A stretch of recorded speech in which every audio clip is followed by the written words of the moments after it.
So guys, you must have heard that the Tinubu's government granted pardon to some set of persons. Nigerians have been reacting.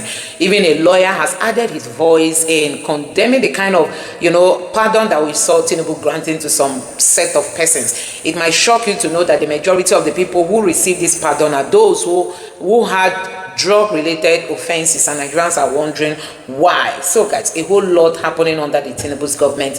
If you look at this post here by Accusations, it will make more meaning to you for you to see that drugs has the highest percentage of the people that receive pardon from the Tinubu's government, and Nigerians are like, what is happening? Even lawyer Kanu has also reacted to this kind of pardon. Some of them, their cases are still pending in court. Some of them, people who are into all kind of messy things. So people have said it's people that have connections that were able to have their own people released and all that. That tells you the kind of leadership we have in this country.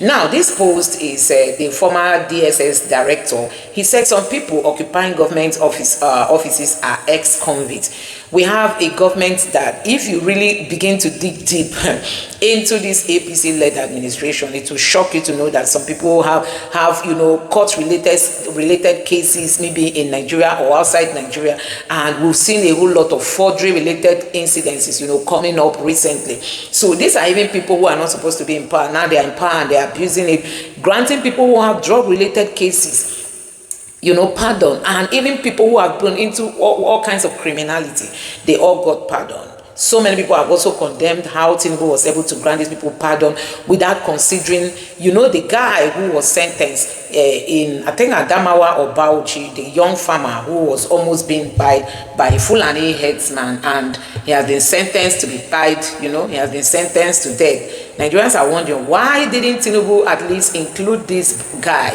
a young man who has been sentenced by, will I call it Islamic laws? Because I don't think there's any way Nigerian law allows for this. And you can see this person here posted and said, why President Tinubu grants pardon to convicted drug lords, murderers, and other hardened criminals. He completely ignored Sunday Jackson, a young farmer sentenced to die after using the same knife he was allegedly attacked with by a herdsman to defend himself on his farm. A struggle that ended in his attacker's death. This guy collected the knife from the Fulani guy and used it on that Fulani guy. That Fulani guy died. Remember, the Fulani guy initiated the attack. And now this guy, this Sunday Jackson, is now in prison. They've sentenced him to buy. His case is still there. Instead of Tinubu to have, they've already sentenced him, instead of Tinubu to have used this opportunity to grant this person pardon, especially such a time that US is saying there's a massive genocide against Christians going on in Nigeria. Tinubu would have used this opportunity to show that he can also extend this pardon to the Christian community. Now, this guy is still languishing in jail, and Nigerians are like wondering why Tinubu has the highest number of drug offenders in the list of those he granted pardon. Now, this other person here tweeted and said, Tinubu is freeing drug cartels, Buhari freed terrorists. We need Peter Obi to come and give scholarship to nurses and life to struggling Nigerians. Don't use strangling Nigerians, but I believe he wanted to say struggling Nigerians. So guys, people are really fed up with the kind of leadership we have under the Tinubu's government. People are fed up. The hardship is everywhere, and there's a whole lot of rascality when it comes to the rule of law. The rule of law. You must have heard that the currently appointed INEC chairman, they said he has a whole lot of gray areas in his CV, whether he attended the schools or not. Nigerians are yet to dig out. And guess what? About 1,000 lawyers have filed petition, that his appointment will not hold. They want him to be disqualified, to be removed from that position, that he is not qualified to be there. Possibly it's related to all the gray areas already seen in his CV. And it will leave you in shock, the kind of things we see happening in Nigeria. It will also shock you to know that the Minister of Interior, his own NYC certificate has been brought under questioning. There's another, allegation of, of falsehood or forgery, already roaming the internet. Premium Times is strongly on it, making investigation, but I tell you, so already all over the places that his NYSC is having a question mark, a very big question mark. The NYSC is trying to protect him, but guess what? The numbers, I mean the dates on his NYSC does not even match it at all. So guys, that tells you the kind of government we are having. Tinubu has the opportunity to rewrite his name by coming out to do things rightly, but see, he's even messing his name up the more. Anyway guys, I'm just going to allow you to take a look at some of these videos that I have here. Take your time, watch these videos, and let me know your thoughts in the comment section below. Don't forget that Peter Obi has also come out to talk about the level of hardship in Nigeria that is affecting many Nigerians mentally. And I tell you, we know that Nigeria is a country where many people are depressed. That's why you see people want to buy themselves, they want to jump into the lagoon and all that.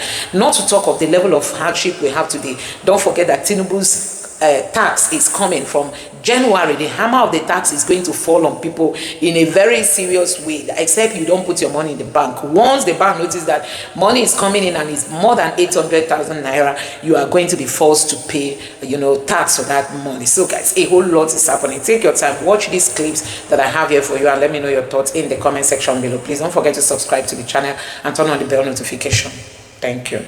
Law. Yeah. Give us an understanding. It resides, isn't it, in the constitutional powers of the presidency to give clemency and the executive. What is the position of the law on the issue of prerogative of mercy? Well, the power of the president to grant mercy or prerogative of mercy or clemency to anyone convicted under the law made by a National Assembly is not in doubt. It's encapsulated in Section 175 of the 1999 Constitution as amended.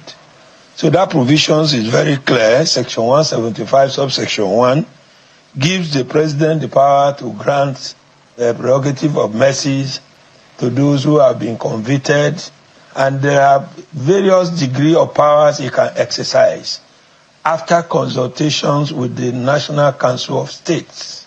And so, from what has been in the news, I think the president may have exercised that power, having regard to the constitutional provisions, and may have set up a committee, usually headed by the Honorable the Attorney General of the Federation. And so I do not think that people are querying the exercise of the constitutional power. But I think the concerns of most Nigerians is the categories of persons that this pardon or mercies were extended to. If you look at it, the analysis going on, some covered corruption cases, others talked about drug matters, and even extending to colonial period. About Macaulay, that was said to have been sentenced as far back as 1913. But speaking as a lawyer, I think the president has the power. But as to whether or not the president has the power to grant pardon to somebody whose appeal is still pending is an issue that agitated my mind. And I think that, in my view, with profound respect, that if there is anyone whose appeal was still pending at the material time of this exercise of constitutional power, it may, in my view, amount to a direct interference with the power of the court. For instance, if anyone has his appeal pending in the Supreme Court, the Supreme Court has the power to decide either to affirm or to set aside the judgments of the two courts below. So in my view, therefore, it will be premature, hasty to engage in exercise of prerogative of mercy to such a person whose appeal is pending. But by and large, my answer is that the president has the power to do what he did. Okay. Once again, Premium Times has stepped into the spotlight, this time by asking tough questions about the NYSC certificate of the Minister of Interior, Olubunmi Tunji Ojo. Through a Freedom of Information request, Premium Times sought clarity and the NYSC responded.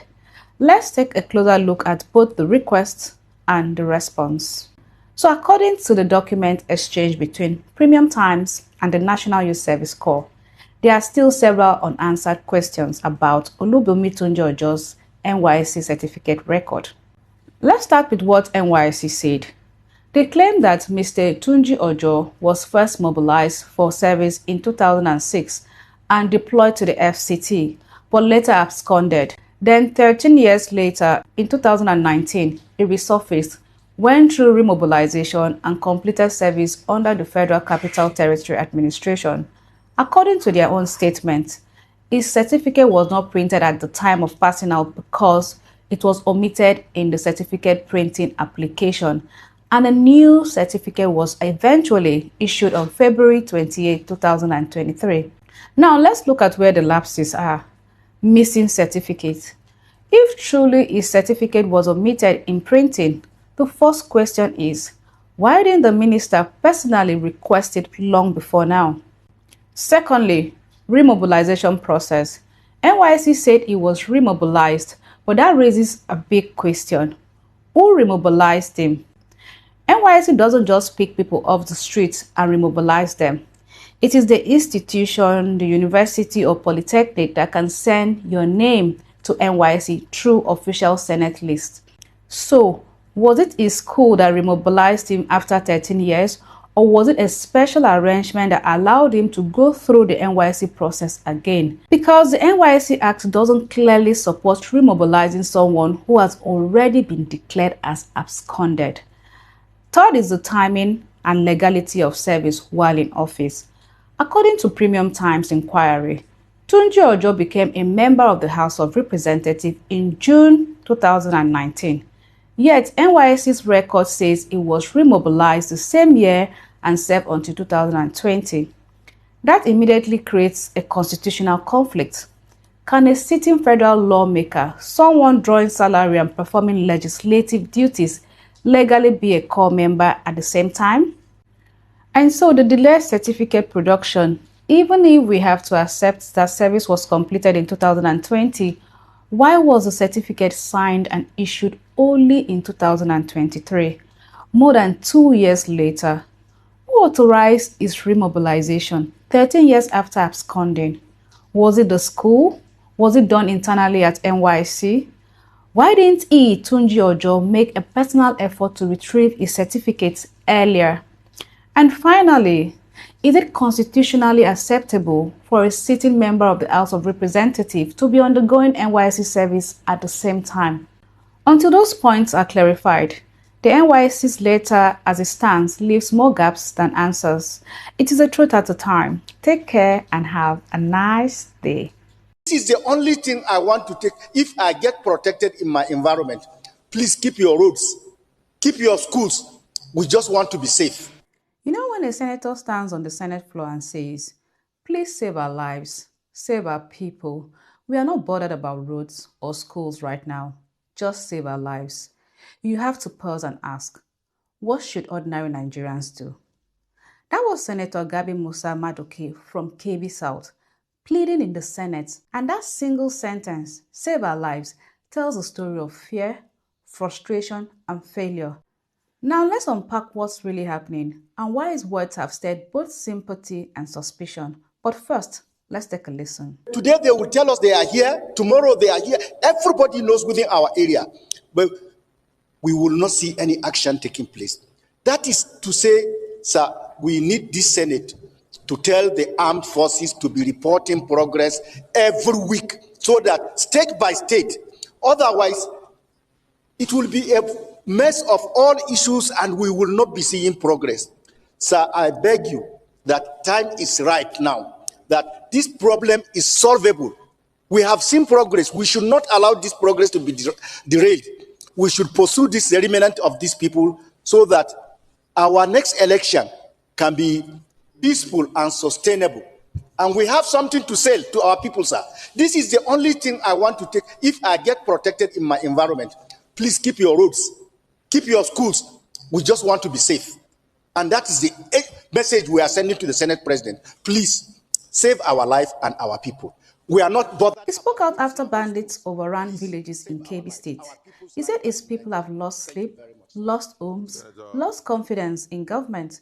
He accused the security forces of being present only on paper, visible in briefings but invisible on the ground. But again, in the same breath, the senator said, "Time is right now. This problem is solvable. We have seen progress. We should not allow this problem to derail." Was he calling for negotiation? Was he speaking of renewed military effort?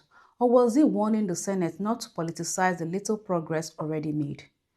And then he said something unusual, that he has written 8 letters to the Senate President about this crisis and got no reply. 8 letters. So if that is true, it means this wasn't an impulsive outburst.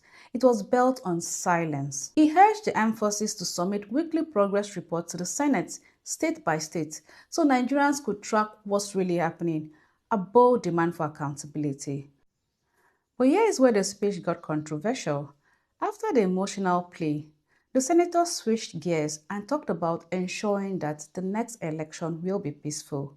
So is this genuine concern or political positioning? Was he crying out as a father or campaigning as a politician? Because yes, insecurity is real, but when you tie people's pain to electoral language, it blurs sincerity with politics. Now let's think about the heart of this message. Security before infrastructure. Because when the people no longer talk about food, shelter, or schools, it means they've crossed the line of survival. At that point, life itself becomes the only priority, and that's supposed to be the first duty of any government, to protect lives and property. If that collapses, everything else is secondary. And there is a bigger question behind all this. What does it say about Nigeria's leadership that a senator, an insider, has to beg for security on national TV? If lawmakers themselves feel abandoned, what about ordinary citizens? That is why this isn't just about Kebbi State. It's about all of us living under a system that reacts after tragedy instead of preventing it. At the end of the day, Senator Maduke's voice may have been one man's plea, but it echoed a nation's exhaustion. Because if those in power are now the ones begging to be saved, then it is time for the whole country to ask, who exactly is protecting Nigeria? It's the truth at the time. Take care and have a nice day. So guys, you have seen it for yourself. Nigerians are wondering why Tinubu really focused his energy in pardoning those who are the ones demarketing his country.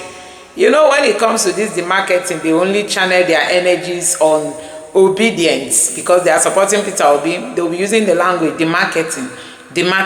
But these are the real demarketers of Nigeria. I mean, the Tinubu's government. They are the ones demarketing this country, because you can't tell me that you want to pardon. You focus mainly on people who have so bad records, criminals, people who sold bad substances to you know, you are the ones pardoning them. And then somebody like Obi Jackson, don't even go to nnamdi Kanu, don't even go to that area. Tinubu did not find it meaningful, you know, to pardon them. That is the kind of thing we have in this country, you know. That is it. That is the kind of things we have in this country. The Tinubu's government has turned Nigeria into something else. Like there is a post there, somebody said Tinubu loves criminals and thugs. He himself, he has himself surrounded by them. Okay, he has himself surrounded by them, and it has everything to do with his own history. Hey, you see, this person is saying that Tinubu likes thugs, criminals, because it, you know, like this person, Miriam Sanda, convicted of buying husband, granted pardon.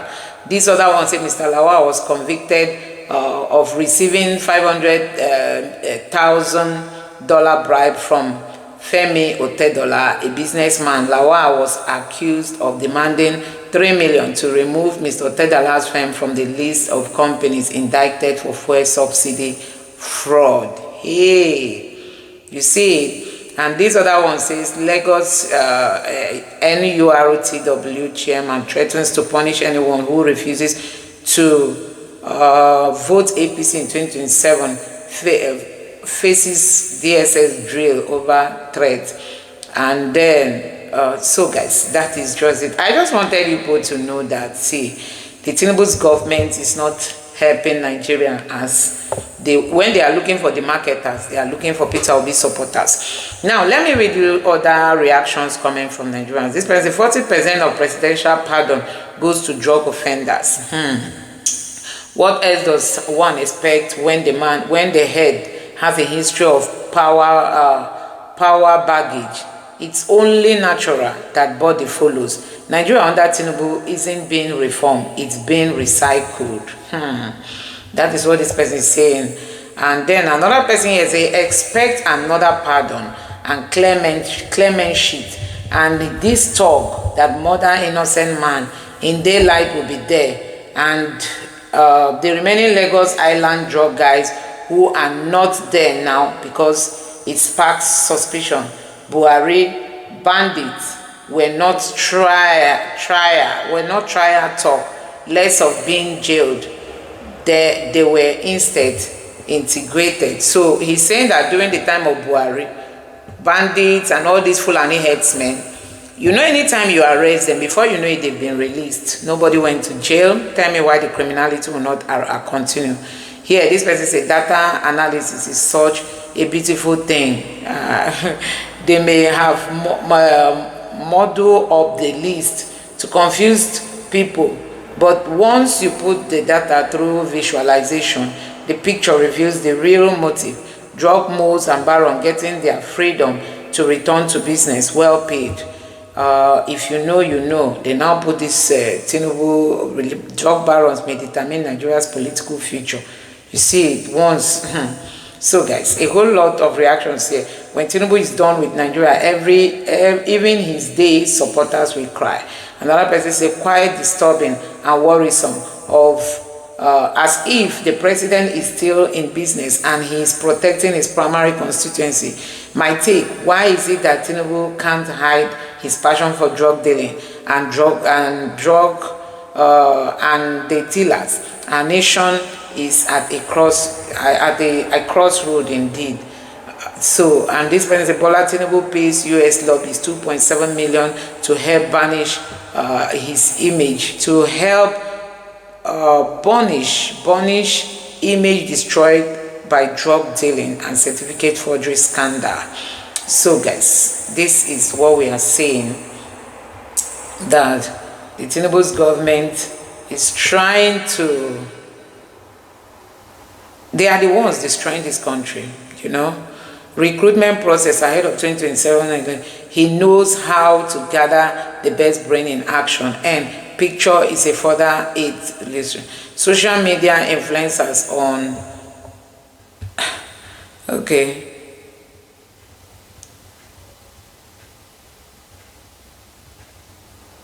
Hey, Tinubu organizes social.